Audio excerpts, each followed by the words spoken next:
जों डेफिनेटलि बिथाङा टुइटारनि गेजेरजों फेसबुक व्हाट्सएपनि गेजेरजों आरो बिथाङा प्रेस मिट खालामनानै बे बाथ्राखौ फोसावगोन बा बे केबिनेटनि जि डिसिसन जाय बिथांमोना कनसार्न मन्थ्रि बिथांमोना प्रेस मिट खालामनानै बेखौ फोसावगोन आरो खोब गोख्रैनो दिनैनि आसाम केबिनेटनि जि माने केबिनेट डिसिसन बेयो जोंनि माने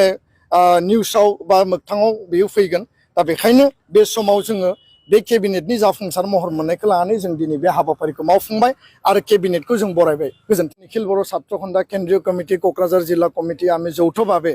কোকৰাঝাৰত থকা এই বডোফা চিলড্ৰেন পাৰ্কত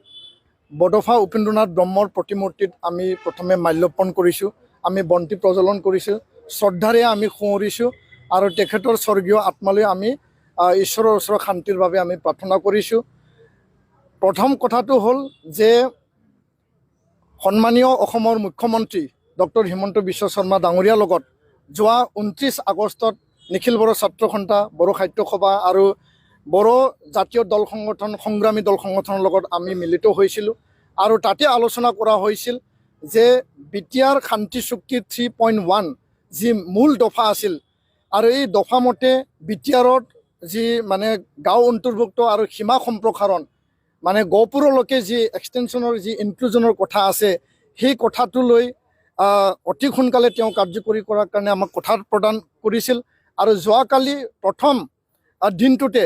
অসম বিধানসভাৰ যি সত্ৰ চলি আছে সেই প্ৰথম দিনটোতে মুখ্যমন্ত্ৰী ডাঙৰীয়াই নিজৰ ভাষণত অন ৰেকৰ্ড এছেম্বলিৰ সদনত মজিয়াত তেওঁ উল্লেখ কৰিছে যে বিটিআৰ শান্তি চুক্তিক আখৰে আখৰে ৰূপায়ণ কৰাত চৰকাৰে গ্ৰহণ কৰিছে আৰু এই ক্ষেত্ৰত গহপুৰলৈকে সীমা সম্প্ৰসাৰণ হ'ব লগতে কাৰ্বি আংলঙত বসবাস কৰা মানে বড়ো কছাৰী ৰাইজক ST হিল মৰ্যাদা দিয়া আৰু আমৰি কাৰ্বিক ST প্লেইন মৰ্যাদা দিয়া এই কথা উল্লেখ কৰিছে। আজিও বিধানসভা চলি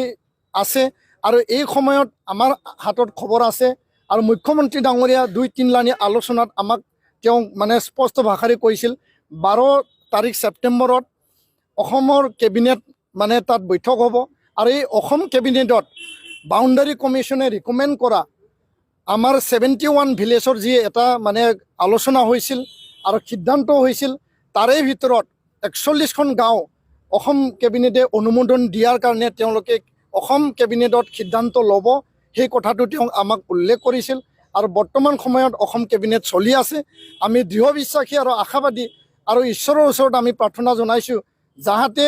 বড়ো জনগণ বড়ো ৰাইজৰ বিটিআৰবাসী ৰাইজৰ বিভিন্ন জাতি জনগোষ্ঠীৰ এই শান্তিৰ বিটিআৰত সেই বিটিআৰৰ যি সীমা সেই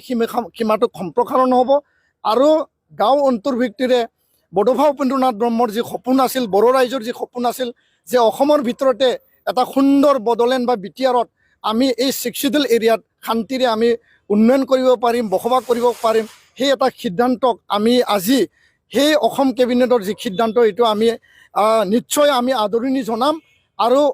অতি সোনকালে যাতে এই সিদ্ধান্ত ৰাইজৰ মাজত মুখ্যমন্ত্ৰী ডাঙৰীয়াই ঘোষণা কৰিব আমি দৃঢ় বিশ্বাসী আৰু আশাবাদী তাৰ বাবে আমি ইয়াত ঈশ্বৰৰ ওচৰত প্ৰাৰ্থনা জনাই পেলাই আমি বন্তি প্ৰজ্বলন কৰিছোঁ আৰু লগতে সেই চেকতে মই মুখ্যমন্ত্ৰী ডাঙৰীয়াক মই ধন্যবাদ জ্ঞাপন কৰিছোঁ, বিটিআৰ প্ৰধান প্ৰমোদ বড়ো ডাঙৰীয়াক ধন্যবাদ জ্ঞাপন কৰিছোঁ আৰু লগতে ভাৰতৰ প্ৰধানমন্ত্ৰী নৰেন্দ্ৰ মোদী ডাঙৰীয়া গৃহমন্ত্ৰী অমিত শ্বাহ ডাঙৰীয়াকো বিটিআৰ চুক্তি আখৰে আখৰে ৰূপায়ণ কৰাৰ ক্ষেত্ৰত যিখিনি দৃঢ় পদক্ষেপ চৰকাৰখনে লৈছে তাৰ কাৰণে আমি সদায় কৃতজ্ঞতা জ্ঞাপন কৰিম আৰু আমি দৃঢ় বিশ্বাসী অনাগত দিনত শোণিতপুৰ আৰু বিশ্বনাথত যিখিনি 400 আৰু 500 গাঁও অন্তৰ্ভুক্ত আছে আৰু এই বিটিআৰত মানে দক্ষিণ অঞ্চলত থকা 95 ডিস্পুটেড ভিলেজটো অন্তৰ্ভুক্ত ক্ষেত্ৰত অসম চৰকাৰ ভাৰত চৰকাৰে এটা দৃঢ় পদক্ষেপ লৈ পেলাই পৰ্যায়ক্ৰমে ৰাইজে বিচৰা ধৰণে যে ৰাইজৰ আকাংক্ষা সেইটো পূৰ্ণাংগ ৰূপত তেওঁলোকে কাম কৰিব বুলি আমি দৃঢ় বিশ্বাসী আৰু বড়ো কছাৰী কাউন্সিলৰো গাঁও নটিফিকেশ্যনৰ যি কথা আছে সেই কথাকো যাতে চৰকাৰখনে আগবঢ়াই লৈ যায় আৰু কথামতে যাতে তেওঁলোকে এই যি কাম কৰা যি প্ৰক্ৰিয়া আৰম্ভ কৰিছে সেইটো বাস্তৱত ৰূপায়িত হয় তাৰ কাৰণে আজি আমি ইয়াত একত্ৰিত হৈ পেলাই অসম কেবিনেটক আমি আদৰণি জনাবলৈ আৰু মংগলৰে যাতে এইটো পাৰ হৈ যায় তাৰ কাৰণে আমি ইয়াত মানে অতি আগ্ৰহেৰে আমি ইয়াতে বাট চাই আছোঁ। ধন্যবাদ।